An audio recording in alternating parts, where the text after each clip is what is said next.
Hello प्यारे बच्चों, हम लोग क्लास 10th का फिज़िक्स पढ़ रहे थे। ठीक है, जिसमें फ़िज़िक्स का पहला टॉपिक था हमारा इलेक्ट्रिसिटी। इलेक्ट्रिसिटी में हम लोग का 2 वीडियो हो चुका है, यानी 2 क्लास हो चुका है। ठीक है, अगर आप ये वीडियो देख रहे हैं, यहाँ पे अगर देखा जाए तो हम बताने वाले हैं कॉम्बिनेशन ऑफ रेजिस्टेंस। ठीक है, इसके पहले हम लोग जो पढ़ाई किए हैं वो इलेक्ट्रिसिटी में हम लोग ये देखें कि चार्ज क्या होता है, करंट क्या होता है, वोल्टेज क्या होता है, ओम्स लॉ क्या होता है, रेजिस्टेंस के बारे में देखें, रेजिस्टेंस किस किस चीज़ पे डिपेंड करता है। तो आप अगर वो सभी क्लियर रहेगा तभी आप यहाँ से आप समझ पाएंगे। ठीक है, तो वो वीडियो आप ज़रूर देख लीजिएगा, तो फिर आप इसको कंटिन्यू कीजिएगा तो ज़्यादा समझ में आएगा। ठीक है, आइए हम लोग स्टार्ट करते हैं कॉम्बिनेशन ऑफ रेजिस्टेंस। ठीक है, तो कॉम्बिनेशन ऑफ रेजिस्टेंस स्टार्ट करने से पहले थोड़ा सा हम लोग रेजिस्टेंस के बारे में देख लें। ठीक है, अब रेजिस्टेंस तो हम लोग प्रीवियस क्लास में देखे थे कि रेजिस्टेंस क्या होता है, it opposes the flow of current. ठीक है, क्या क्या चीज़ पे डिपेंड करता है ये सभी देख लिए थे। यानी रेजिस्टेंस का कॉम्बिनेशन क्या क्या हो सकता है। ठीक है, मतलब किस किस तरीके से ये रह सकता है। तो चलिए ये देख लेते हैं कि कॉम्बिनेशन ऑफ रेजिस्टेंस कितने टाइप के होते हैं। तो कॉम्बिनेशन ऑफ रेजिस्टेंस 2 टाइप के होते हैं। कौन कौन? सीरीज कॉम्बिनेशन, सीरीज कॉम्बिनेशन, ठीक, और एक पैरेलल कॉम्बिनेशन।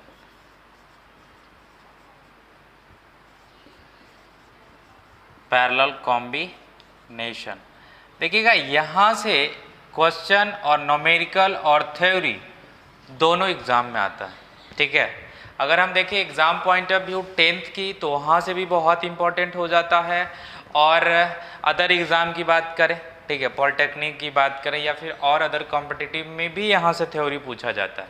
ठीक है, तो सीरीज कॉम्बिनेशन सबसे पहले देखेंगे और पैरेलल कॉम्बिनेशन देखेंगे कि होता क्या है। ठीक है, तो देखिएगा हम सबसे पहला बात करते हैं सीरीज कॉम्बिनेशन का। ठीक है, किसकी बात करते हैं? Series combination. सीरीज कॉम्बिनेशन क्या होता है, यहीं पे हम लोग देखेंगे कि अपने घरों में जो कॉम्बिनेशन करते हैं वो कौन सा कॉम्बिनेशन करते हैं और क्यों करते हैं, ये भी वजह यहाँ पे देखेंगे। ठीक है, तो सीरीज कॉम्बिनेशन किसका? रेजिस्टेंस का।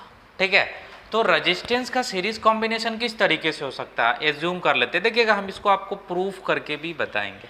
ठीक है, एज्यूम कर लेते हैं ये क्या है, R1 है और ये क्या है, R2 रेजिस्टेंस। ठीक, तो 2 रेजिस्टेंस है। अब इस रेजिस्टेंस को क्या करना है, कंबाइन करना है। ठीक है, तो किस तरीके से करेंगे कंबाइन? कैसा कंबाइन होना चाहिए, कैसा कॉम्बिनेशन होना चाहिए? सीरीज होना चाहिए। तो सीरीज में क्या होता है कि 2 या 2 से ज़्यादा रेजिस्टेंस को अगर हम एंड टू एंड ज्वाइंट करते हैं, एंड टू एंड मतलब क्या, इसका एंड लास्ट एंड इसके फर्स्ट एंड से, मतलब फर्स्ट रेजिस्टेंस का लास्ट एंड सेकेंड रेजिस्टेंस के फर्स्ट एंड से जुड़ा हुआ रहना चाहिए। ठीक है, तो इसको हम लोग क्या बोलते हैं, सीरीज कॉम्बिनेशन। तो देखिए हम इसको जब कंबाइन किए तो ऐसा बन गया। ठीक है, देखिएगा ऐसे मान लेते हैं, यानी ये दोनों क्या हो गया, कंबाइन होकर ये बन गया। तो कैसा कंबाइन हुआ, कैसा कॉम्बिनेशन हुआ, एंड टू एंड कंबाइंड हुआ 2 रेजिस्टेंस। तो ये क्या हुआ, R1 और ये R2। अब मान लेते हैं कि ये A है और ये B है। ठीक है, तो क्या हो जाएगा हमारा टोटल RAB बोलते हैं। RAB क्या हुआ, मतलब रिजल्टेंट रेजिस्टेंस, मतलब यहाँ से यहाँ तक का टोटल रेजिस्टेंस कितना होगा। तो ये हो जाएगा R1 प्लस R2। ध्यान से देखिएगा, नॉर्मली सीरीज के केस में रेजिस्टेंस क्या होता है, अलजेब्रिक सम हो जाता है। तो अलजेब्रिक सम मतलब सिंपल सम। ठीक है, तो R1 प्लस R2, अगर इसमें कहीं और एक आध इंड होता, ठीक है, अगर मान लेते हैं कि कुछ ऐसा एक और रेजिस्टेंस यहाँ पे जूम कर लेते हैं कि ये क्या है, R3 है, तो यहाँ पे क्या हो जाएगा, ये R3 हो जाएगा। ठीक है, और यहाँ पे नॉर्मली R3 जुड़ जाएगा। अगर और जोड़ना है तो और जोड़ सकते हैं। एन तक ले जाना है, जिसको भी प्लस आर एन तक भी ले जा सकते हैं, ठीक है। तो ये तो हम नॉर्मली देखें तो ये समझ गए कि सीरीज कॉम्बिनेशन में रेजिस्टेंस किस तरीके से जुड़ा हुआ रहता है, ठीक है। अब इसी चीज को ये वाला पार्ट, ठीक है, हम लोग सर्किट से समझेंगे। कैसे समझेंगे? सर्किट से, जिसमें एक बैटरी लगा रहेगा, रेजिस्टेंस लगा रहेगा, करंट जाएगा, कैसे ये होता है वो देखिएगा आप, ठीक है। तो ये आप समझ गए होंगे। और ये आर ए बी जो है ना, ध्यान से देखिएगा, आर ए बी मतलब आर, इस वायर में जो भी रेजिस्टेंस है ए से लेकर बी तक कितना है, ठीक है, वही आर ए बी बताता है। कहीं कहीं पे आपको ये भी लिखा रहेगा आर इक्विवेलेंट, मतलब कि ये पूरे सर्किट में इक्विवेलेंट रेजिस्टेंस कितना है, मतलब सभी को जोड़ के रेजिस्टेंस कितना है। कहीं पे ये भी लिखा रहेगा आर रिजल्टेंट, मतलब टोटल रिजल्टेंट रेजिस्टेंस क्या होगा ए से बी तक, तो वहाँ भी सेम होगा, तीनों को सिंपली ऐड कर देंगे, ठीक है। अब ये देखिएगा, ये सभी हम कैसे प्रूफ करते हैं उस सर्किट से। एज्यूम कर लीजिए कि एक बैटरी है, ठीक है, क्या है, एक बैटरी है। बैटरी को हम क्या किए कि सीरीज रेजिस्टेंस ले लेते हैं, ये क्या है R1 और ये क्या है R2। इसको हम लोग क्या करते हैं, इससे वायर से कनेक्ट कर देते हैं, ठीक। ये नॉर्मली इसी तरीके से, ठीक। अब देखिएगा, ये पॉजिटिव टर्मिनल और ये नेगेटिव टर्मिनल, करंट का डायरेक्शन किस तरीके होता है आपको बता दिए हैं।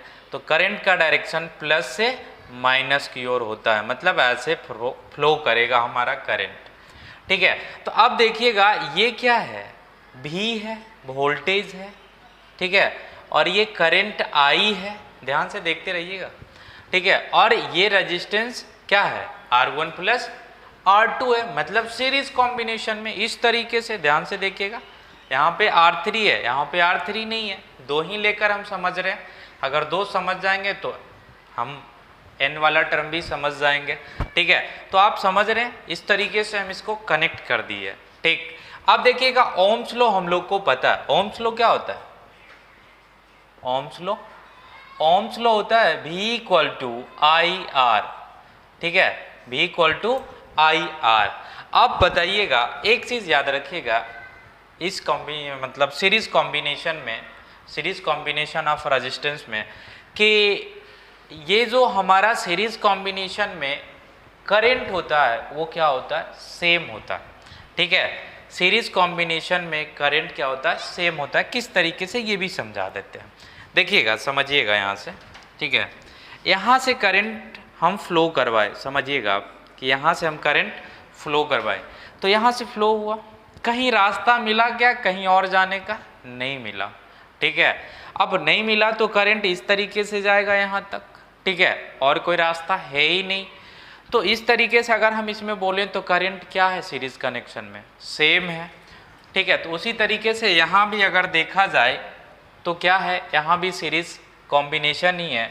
और देखिएगा, यहाँ से देखते हैं, करंट को फ्लो करवाते हैं, देखिएगा सीधे घूमते घूमते वहीं पे आ रहा, मतलब ऐसा नहीं है कि कहीं पे वायर चेंज हो रहा, मतलब इस तरीके से, एग्जाम्पल से आप समझिएगा, ऐसा नहीं हो रहा कि इस तरीके से बट रहा। देखिएगा, यहाँ से करंट यहाँ आया, इसमें क्या हुआ, बट गया इधर और इधर, तो इसमें ऐसा नहीं हो रहा, ठीक है। मतलब क्या, सीरीज कनेक्शन में करंट क्या रहता है, सेम रहता है, ठीक है। तो जब करंट सेम रहता है, ठीक है, तो आखिर ये वोल्टेज क्या होगा, V इक्वल टू, ठीक है, V इक्वल टू क्या होगा, ध्यान से देखिएगा, यहाँ पे V इक्वल टू होगा, अब ये R1 है और ये करंट यहाँ भी I1 जाएगा, इसमें भी और इसमें भी क्या जाएगा, I1 नहीं, I की बात कर रहे हैं, ठीक है। I यहाँ पे भी आएगा और I यहाँ पे भी फ्लो करेगा, तो V इक्वल टू क्या आएगा, ध्यान से देखिएगा, हम इसको मान लेते हैं कि यहाँ जो वोल्टेज होगा वो क्या होगा, V1 होगा, और यहाँ पे जो वोल्टेज होगा वो क्या होगा, V2 होगा, ठीक। मतलब V equal to V1 plus V2 लिख सकते हैं, ठीक है। अब आप बोलेंगे कि ये कहाँ से आया, तो ध्यान से देखिएगा, ये रजिस्टेंस यहाँ पे लगा हुआ है और करंट फ्लो कर रहा है। तो रजिस्टेंस जब लगा हुआ करंट फ्लो कर रहा है, ये दोनों मल्टीप्लाई हुआ तो यहाँ वोल्टेज आएगा, ठीक है। अब वो डिपेंड करेगा कि यहाँ पे रेजिस्टेंस कितना ओम का है, जितना ज़्यादा ओम करेगा उतना ज़्यादा वोल्टेज यहाँ पे होगा, ठीक है। मतलब ये ऐसे भी बोल सकते हैं कि वोल्टेज का खपत होना, ठीक है। ये कुछ R1 एक ऐसा रेजिस्टेंस है, ऐसे समझ लीजिए कि बल्ब लगा हुआ है, ठीक है। क्या लगा हुआ है, बल्ब लगा हुआ, उस तरीके से आप समझिए तो और अच्छे समझ में आएगा, ठीक है। तो R1 में कितना वोल्टेज ड्रॉप होगा, मतलब खपत होगा वोल्टेज V1, और R2 में कितना वोल्टेज खपत होगा V2, ठीक है, क्योंकि जनरल टर्म की बात कर रहे हैं। अब देखिएगा, हम इसको इक्वेशन 1 मान लेते हैं। V1 इक्वल टू क्या आएगा, V1 आ जाएगा, देखिएगा ओम्स लॉ के अकॉर्डिंग अगर देखा जाए तो V1 क्या हो जाएगा R1, और करंट क्या है सभी में सेम है, मतलब कि I इंटू R1 हो जाएगा। ध्यान से देखिएगा V1, ठीक है। V1 मतलब किस में, R1 के अक्रॉस वोल्टेज क्या होगा वो बता रहे हैं। V2 अगर पूछें तो क्या होगा, ध्यान से देखिएगा, V2 होगा वोल्टेज अक्रॉस R2, तो आनी R2 के अक्रॉस वोल्टेज क्या होगा, मतलब करंट तो सेम ही रहेगा, और ये क्या हो गया R2 हो गया, ठीक है। तो हम इसको 2 इक्वेशन मान लेते हैं, इसको 3 मान लेते हैं, ठीक है। अब ये इक्वेशन 2 और इक्वेशन 3 को इक्वेशन 1 में पुट कर देते हैं, ठीक है, पुट कर देते हैं। Putting the value of equation 2 and 3 in equation किस में 1 में, तो देखिए क्या आ जाएगा कि V equal to IR1 plus IR2, ठीक है। अब देखिए यहाँ से हम I को कॉमन ले लेते हैं, सेम है, तो I कॉमन ले लिए तो क्या आ गया R1 प्लस R2 आ गया। अब देखिएगा V अपॉन I को हम नीचे भेज देते हैं, तो ये क्या हो गया R1 प्लस R2 हो गया। अब यहाँ से देखिएगा V अपॉन I क्या होता है, पिछले क्लास में भी बताए थे, रेजिस्टेंस होता। यहाँ से भी आप देख सकते हैं कि R इक्वल टू क्या हो जाएगा V upon I, Ohm's law के अकॉर्डिंग भी। तो ये क्या हो गया R, ये कौन R आया, आप R ही भी है जो R भी रख सकते हैं या रिजल्टेंट R भी लिख सकते हैं। R इक्वल टू क्या हो गया R1 प्लस R2। तो आप देख लिए कि सीरीज कॉम्बिनेशन में क्या आया, इस कॉम्बिनेशन में हम लोग देख लिए कि R1 प्लस R2 आ रहा, और यहाँ पे भी ध्यान से देखिएगा जो हम आपको बताए समझाए, यहाँ भी क्या आ रहा था, सेम आ रहा था। अगर प्रूफ करने आए कि ये कैसे होता है तभी ये बात बताना है, ये पूरा मेथड, ठीक है, मतलब प्रूफ करके बताना है। अगर नहीं आए तो ये ज़रूरत नहीं है, आपको इसी से काम हो जाएगा, ठीक है। तो आइए इसमें कुछ इम्पॉर्टेंट पार्ट है जो हम लोग देख लेते हैं, ठीक है।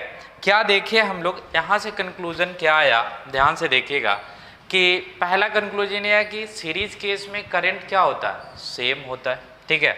तो हम लोग लिख लेते हैं यहाँ, इन केस ऑफ सीरीज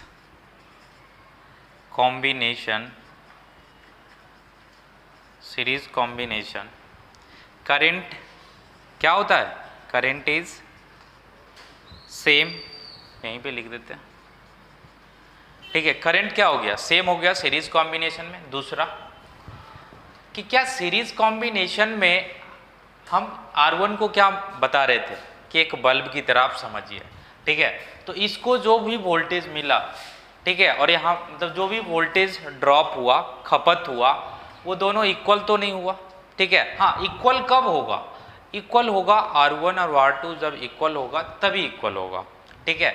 यानी हम ये कह सकते हैं कि यहाँ पे वोल्टेज सेम नहीं होगा, ठीक है। अगर करंट सेम है तो वोल्टेज सेम नहीं होगा। वो कैसे, हम लोग एक एग्जाम्पल लेंगे तो वहाँ से भी समझ सकते हैं, ठीक है। और आप यहाँ से भी देखिए समझ लीजिए, अगर R1 का वैल्यू तो कुछ भी हो सकता है और R2 का भी वैल्यू कुछ भी हो सकता है और V कुछ भी वैल्यू हो सकता है। तो क्या दोनों इक्वल होगा? क्या इक्वल एक ही केस में हो सकता है, जब R1 और R2 दोनों क्या हो, इक्वल है, तो फिर इक्वल होगा। ऐसे इक्वल नहीं होगा, मतलब क्या कि वोल्टेज क्या होगा, डिवाइड हो जाएगा। और ऐसे भी अगर बात करें तो ये वोल्टेज किसके बराबर होगा, ये भी ये दोनों के सम के बराबर। यहाँ से भी आप देख सकते हैं ये वोल्टेज किसके सम के बराबर, इसके सम के बराबर हो रहा है। ठीक है, तो आप समझ गए होंगे कि सीरीज कॉम्बिनेशन में क्या होता है कि वोल्टेज डिवाइड हो जाता है। In case of same voltage or different भी बोल सकते हैं, या फिर वोल्टेज आर डिवाइडेड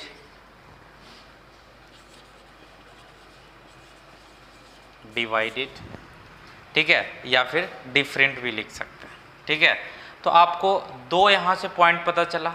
तीसरा पॉइंट की अगर मैं बात करूँ तो ये बता रहे हैं, तीसरा पॉइंट क्या है कि देखिएगा, ये सीरीज कॉम्बिनेशन क्या हम लोग घरों में यूज़ करते हैं। ठीक है, आप समझिएगा, यहाँ से आपको खुद ब खुद यहाँ से पता चलेगा। ये एक वायर से दो बल्ब लगा हुआ है। ठीक है, दो बल्ब लगा हुआ है, आप समझिएगा कि यहाँ पे एक स्विच लगा दिए। क्या लगा दिए? स्विच लगा दिए। इस तरीके से हम एक स्विच लगा दिए।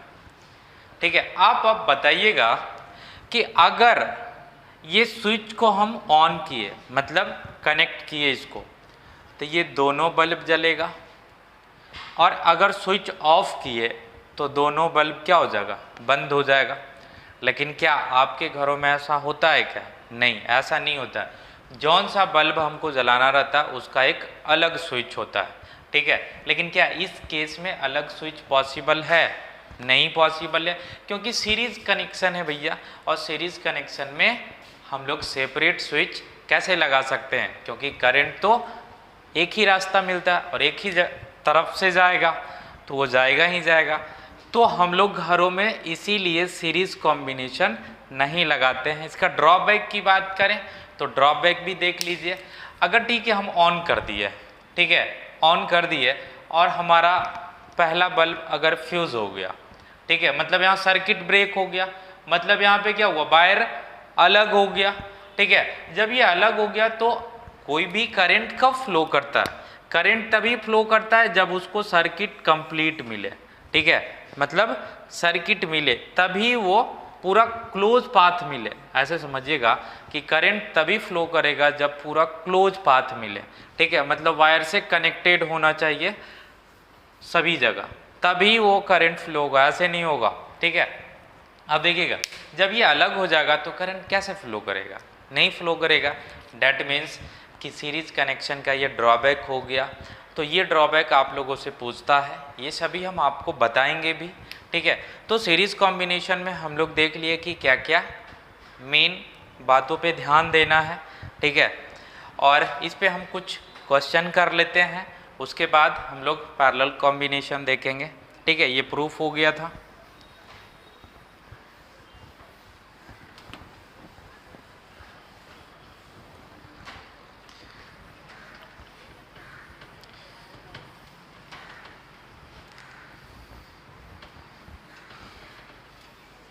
देखिएगा, इसी को हम एज ए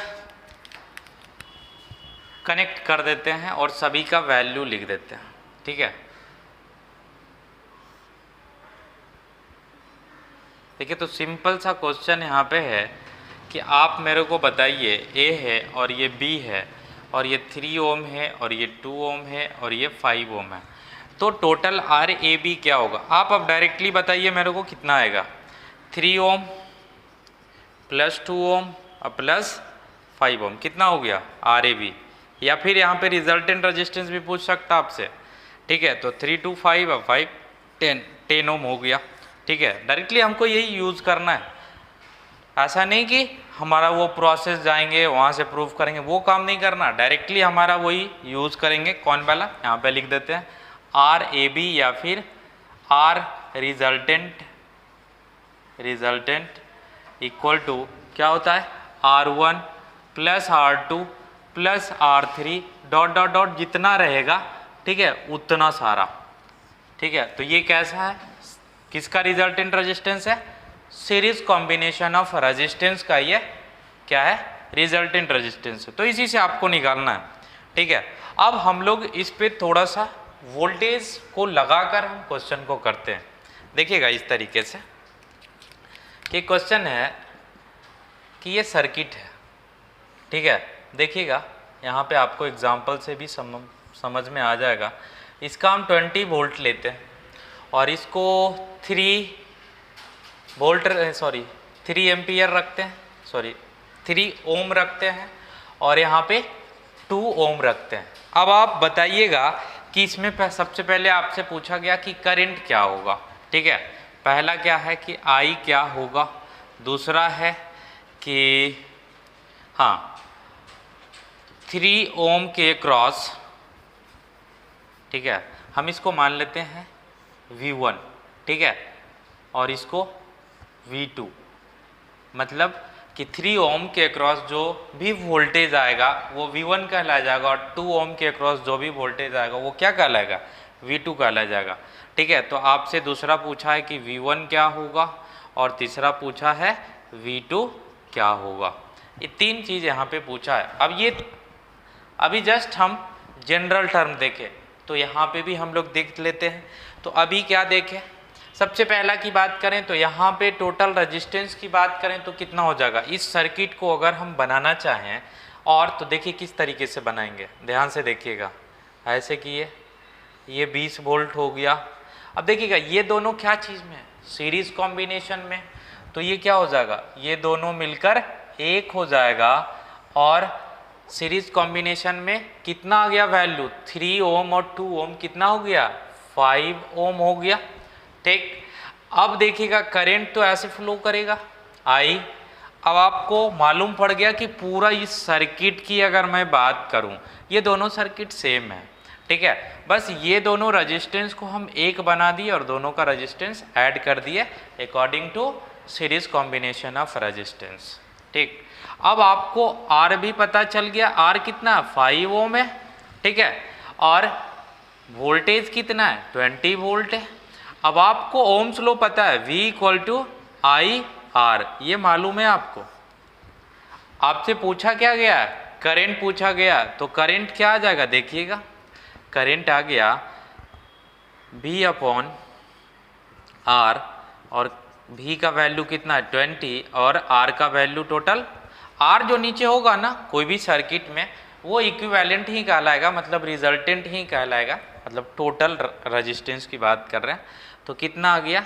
I = 5 ओम आ गया, ठीक। पहला आंसर आपको मालूम पड़ गया कि I का वैल्यू क्या आ गया? 5 एम्पियर आ जाएगा, ठीक है। कितना आ जाएगा? 5 एम्पियर आ जाएगा। तो आपको करंट का वैल्यू मालूम, हाँ देखिएगा यहाँ पे R का वैल्यू कितना आया है? 5 ओम, ठीक है। R का वैल्यू 5 ओम और वोल्टेज कितना दिया हुआ? 20 वोल्ट, ठीक है। तो यहाँ R का वैल्यू हम लोग क्या ले लेते हैं? यहाँ गलती से आ गया था 4 लिखा गया था, यहाँ 5 ले लेते हैं, ठीक है। तो कितना आ गया? 4 एम्पियर आ गया, ठीक है। अब 4 एम्पियर आ गया। अब हम लोग V1 और V2 को निकालते हैं, ठीक है। तो V1 = क्या आ जाएगा? V1 = I × R1। I क्या रहेगा पूरे सर्किट में? सेम रहेगा। तो देखिएगा V1 = क्या? I कितना आया? 4 एम्पियर आया और रेजिस्टेंस कितना है? 3 ओम है, ठीक है। तो V1 = कितना आ गया? 12 वोल्ट आ गया, ठीक है। V1 भी पता चल गया हमारा, ये भी मालूम पड़ गया। अब मैं V2 की बात करता हूँ। V2 क्या आ जाएगा? सेम इसी तरीके से I × R2, ठीक है। तो V2 कितना आ गया? ये भी 4 और ये कितना है? R2। R2 का वैल्यू, इसको आप R1 मान लीजिए और इसको R2, ठीक। तो ये वैल्यू कितना आ गया? 2, मतलब 8 वोल्ट। ध्यान से देखिएगा। तो तो वोल्टेज क्या हुआ यहाँ पे, अलग अलग हो गया, मतलब डिफरेंट हो गया, बट गया, डिवाइड हो गया वोल्टेज। ये वोल्टेज कितने भागों में डिवाइड हो गया, 2 भागों में डिवाइड हो गया, क्योंकि 2 रेजिस्टेंस लगा हुआ। अगर 3 लगा रहता तो 3 भागों में डिवाइड हो जाता। वो डिपेंड करता कि कितना कितना वोल्ट में डिवाइड होगा, वो डिपेंड करेगा इसके रेजिस्टेंस पे डिपेंड करेगा। आप देखिए, जिसका रेजिस्टेंस ज़्यादा उसका वोल्टेज ज़्यादा, मतलब यहाँ पे वोल्टेज जो खपत हुआ ज़्यादा हुआ और यहाँ पे वोल्टेज खपत कम हुआ। मतलब कि इस बल्ब का रेजिस्टेंस ज़्यादा, जिस बल्ब का रेजिस्टेंस ज़्यादा रहेगा उसमें बिजली खपत ज़्यादा होगा। ठीक है, यानी वोल्टेज खपत ज़्यादा होगा। तो ये आप समझ गए होंगे। ठीक है, अब इसी टाइप का क्वेश्चन आपको एक होमवर्क के लिए दे देते हैं और इसका आंसर बताइएगा। ठीक है, सेम टू सेम इसी टाइप का रहेगा। आप इसी टाइप का क्वेश्चन को प्रैक्टिस कीजिए। ठीक, तो हम लोग जब नेक्स्ट की बात करेंगे ना, नेक्स्ट क्लास, ठीक है, तो नेक्स्ट में हम बात करेंगे पैरेलल कॉम्बिनेशन ऑफ रेजिस्टेंस। ठीक है, आज हम लोग सीरीज देख लिए। आप एक होमवर्क क्वेश्चन को लिख लीजिए। पहले एक रेजिस्टेंस को ही आपको बताना है। इस तरीके से अगर बात करें तो इसको 8 ओम लिख देते हैं, इसको 5 ओम लिख देते हैं और इसको 10 ओम लिख देते हैं। तो आप बता दीजिएगा कि RAB क्या होगा। ठीक, RAB क्या होगा, पहला क्वेश्चन। सेकंड, आपका एक सर्किट है इस तरीके से और ये 50 वोल्ट है।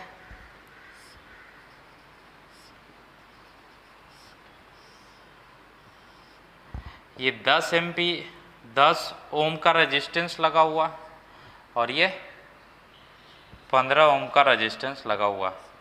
आपको बताना है ये क्या है, V1 यहाँ पे और यहाँ पे क्या है, V2 है। ठीक है, आपको करंट बताना है। ठीक है, कि क्वेश्चन हमारा क्या, फर्स्ट में आपको क्या निकालना है कि करंट क्या होगा। ठीक, सेकंड आपको निकालना है कि V1 क्या होगा और थर्ड मतलब C की बात करें, C क्या निकालना है कि V2 क्या होगा। आप बताइएगा। ये दोनों क्वेश्चन सीरीज के ऊपर बेस्ड है। ठीक है, अब हम लोग जब नेक्स्ट देखेंगे तो पैरेलल का देखेंगे। ठीक है, तब तक के लिए धन्यवाद।